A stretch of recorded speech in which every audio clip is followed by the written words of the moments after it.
माधवदास जी जगन्नाथपुरी में विराजते थे और ऐसा वर्णन आता है माधवदास जी के चरित्र में कि जब श्री माधवदास जी जगन्नाथ जी के मंदिर में जाते थे ना, तो ब्रह्म वेदी पर बैठे हुए श्री जगन्नाथ जी ऐसे झूमते थे, मेरा माधव आ गया। माधवदास जी ठाकुर जी के समीप गए, ठाकुर जी से बोले, राजी हो ठाकुर जी? जगन्नाथ जी बोले, खूब प्रसन्न है। प्रसाद भोग बढ़िया आरोग रहे हैं आप? बोले, बहुत आनंद में। माधवदास जी बोले, ठाकुर जी मेरी एक इच्छा हो रही है। बोले, क्या? बोले कि मैं वृंदावन जा रहा हूं आपकी लीला भूमि का दर्शन करने। जैसे ही सुना माधवदास जी वृंदावन जा रहे हैं, अब ठाकुर जी सोचें कि मैं प्रसन्न हूं कि दुखी हूं। ठाकुर जी मौन हो गए, कुछ नहीं बोले। माधवदास जी बोले, आप कुछ कहेंगे नहीं? हम वृंदावन जा रहे हैं। जगन्नाथ जी बोले, क्या कहूं? स्थान ऐसा है कि मैं तुमको रोक नहीं सकता जाने से, लेकिन मन कह रहा है कि तुम्हारे बिना रहूंगा कैसे, मेरा मन कैसे लगेगा? माधवदास, हम तो रोज तुम्हारे लिए यहां सज के तैयार होते हैं।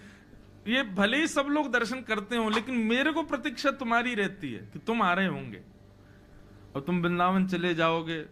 और उस समय इतने साधन थोड़े ही थे कि फ्लाइट पकड़े सीधे पहुंच गए, आ गए, दर्शन करके वापस एक दिन में। पहुंचने में ही महीनों लगेंगे, फिर तुम वहां रुकोगे, दर्शन करोगे, फिर लौटोगे, कितने दिन में आओगे? 6 महीना तो लग जाएंगे तुमको। हम कैसे रहेंगे तुम्हारे बिना? माधव, तुम्हारे बिना कैसे रहेंगे हम? हमारा मन ही नहीं लगेगा। भोग तो लगेगा लेकिन स्वाद नहीं आएगा, श्रृंगार तो होगा लेकिन सुंदर नहीं लगेंगे, आरती तो होगी लेकिन हमको प्रसन्नता नहीं होगी। माधवदास जी बोले, तो फिर अब बताओ क्या करें? फिर वृंदावन नहीं जाएं? बोले, नहीं, ऐसा भी नहीं चाहते कि तुम वृंदावन नहीं जाओ, वृंदावन तो जाना ही चाहिए। बोले, आप ही बताओ निदान क्या करें? जगन्नाथ जी बोले, हमको ले चलो संग में, तुम्हारे संग रहेंगे तो वृंदावन भी चलेंगे, प्रसाद भी पालेंगे। माधवदास जी ऐसे बोले, असंभव है, आपको कैसे ले जाऊं? 2 कारण हैं आपको ना ले जाने के। ठाकुर जी बोले, क्या? बोले, पहला कारण तो आप इतने भारी हो, हम अकेले तो आपको ऐसे नहीं कि चढ़ाए कंधा पे ले गए। दूसरा, आपको इतनी भूख लगती है, मैं दिन भर देखता हूं 7 बार आप भोजन करते हो। तो जगन्नाथ जी बोले, हम हल्के हो जाएंगे, और रही बात भूख की तो हम भूखे रह लेंगे, व्रत कर लेंगे। वृंदावन जाने के लिए व्रत करना पड़े तो मंजूर है, लेकिन वृंदावन ले चलो। माधवदास जी बोले, पूरी जगन्नाथपुरी मेरे पीछे भागेगी, ये पंडा पुजारी सब जान से मार देंगे अगर मैं आपको ले गया तो। अब ठाकुर जी यहीं बैठे रहो, बहुत भक्तों को विरह देते हो, 6 महीना आप भी विरह सा हो। अब जगन्नाथ जी की आंखों में मोटे मोटे अश्रुबिंद आ गए, मेरा माधव जा रहा है मुझे छोड़ के। जगन्नाथ जी को समझा रहे माधवदास जी जैसे कोई बालक को समझाता है, अरे मैं आ जाऊंगा, रो मत आप, मैं अभी आ जाऊंगा। सोचो कैसी भक्ति माधवदास की। उसके मंदिर से निकलने पर श्री जगन्नाथ जी विरहातुर हो रहे हैं। बार बार माधवदास जी से कहें कि मत जाओ, अरे रास्ता बड़ा दुर्गम है, रास्ते में तुमको बड़ी आदि व्याधि हो जाएंगी, ऐसे हो जाएगा, लेकिन चाहते भी हैं कि वृंदावन जाए। और 6 महीना का अवकाश दे करके माधवदास जी चले गए। उस दिन जगन्नाथपुरी में घनघोर बारिश हुई, मानो जगन्नाथ जी रो रहे हैं, मेरा माधव जा रहा है। माधवदास जी अकिंचन थे बिल्कुल, ज्यादा भूख प्यास भोजन इसकी उनको ज्यादा जरूरत नहीं। जगन्नाथ जी का दर्शन ही उनका भोजन था, बिना दर्शन के भोजन नहीं सुहाता था। चित्त में श्री जगन्नाथ जी बैठे हैं, वृंदावन की यात्रा पर जा रहे हैं। एक दिन व्यतीत हो गया, चलते चलते दूसरा दिन व्यतीत हो गया। रात्रि में किसी गांव में जाकर के किसी वृक्ष के नीचे सो जाते, वृंदावन की यात्रा चल रही है।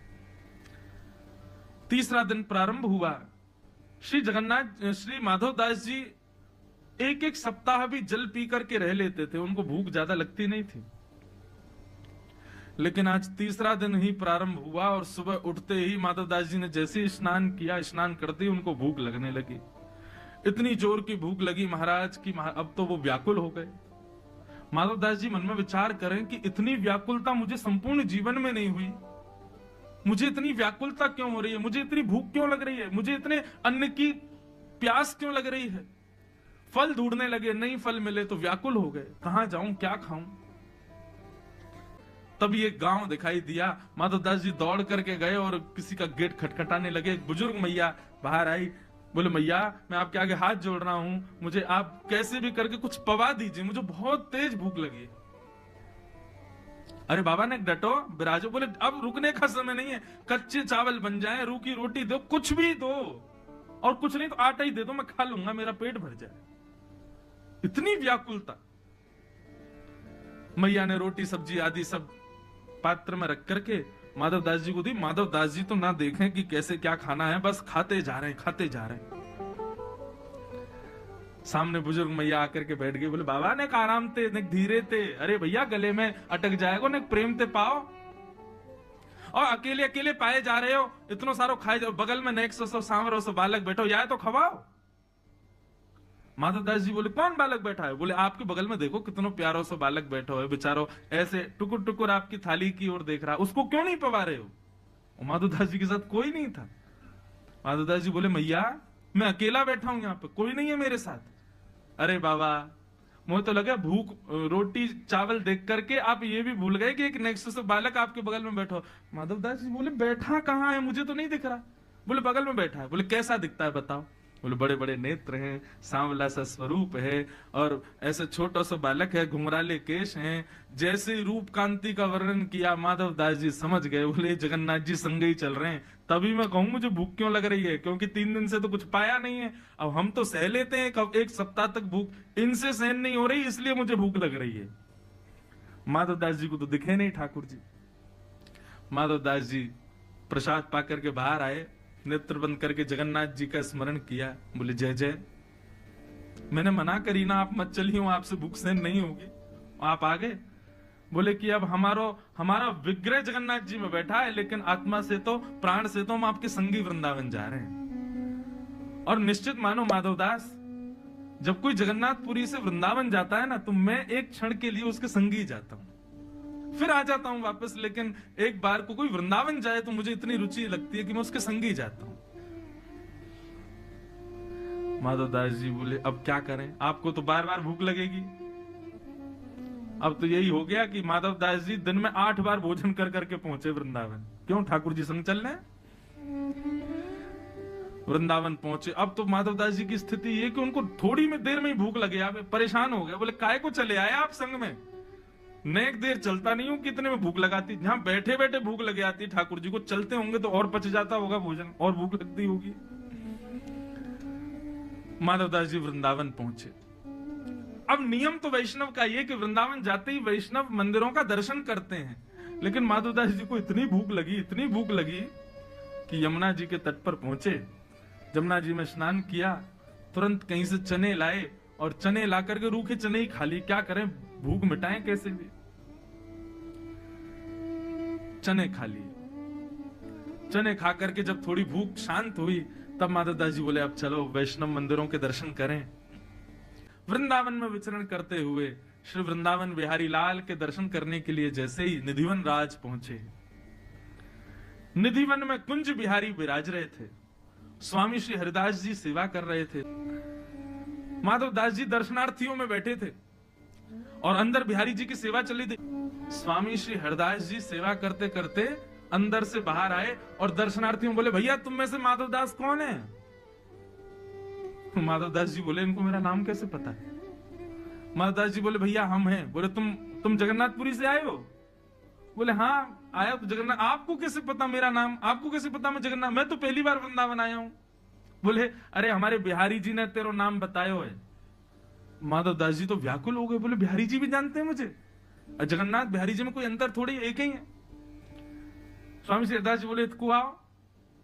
माधवदास जी उठ करके गए, स्वामी जी के पास में जाकर के बैठे। स्वामी जी से बोले बताइए ना बिहारी जी को मेरा नाम कैसे पता, उनको कैसे पता मैं जगन्नाथपुरी से आया हूं? तो बता एक ही तो है जगन्नाथ जी और वो। तो माधवदास जी बोले क्या बोला बिहारी जी ने? बोले बिहारी जी ने ये बोलो कि मैंने भोग रखो ठाकुर जी के आगे, और जैसे ही भोग रखो तो बोले भूख ना लग रही। मैंने क्यों? आप तो भोजन देख करके मचल जाते हो, आज कह रहे भूख ना लग रही। बोले अरे कहा करूं, माधवदास आया हो, मैंने मुझको रूखा चने खवा दिए हैं, और रूखे चने खावे तो मेरा पूरा गलो सूख गया, मेरा पेट भर गया। रूखे चने ही मेरा पेट भर दियो आज वाने। माधवदास जी ने जैसे ही सुना कि मैं तो जमुना जी के किनारे बैठ के प्रसाद पा रहा था, चने पा रहा था, क्यों जगन्नाथ जी मेरे संग हैं, लेकिन मेरे पाने से ठाकुर जी तृप्त हो रहे हैं। ये बात सुनकर के माधवदास जी भाव विभोर हो गए। स्वामी जी बोले अब चल तो को बिहारी जी के दर्शन कराएं। जैसे ही कपाट खोले, एक क्षण को जगन्नाथ जी दिखे, दूसरे क्षण में बिहारी जी, फिर एक क्षण को जगन्नाथ जी, दूसरे क्षण में बिहारी जी। माधवदास जी आनंदित हो।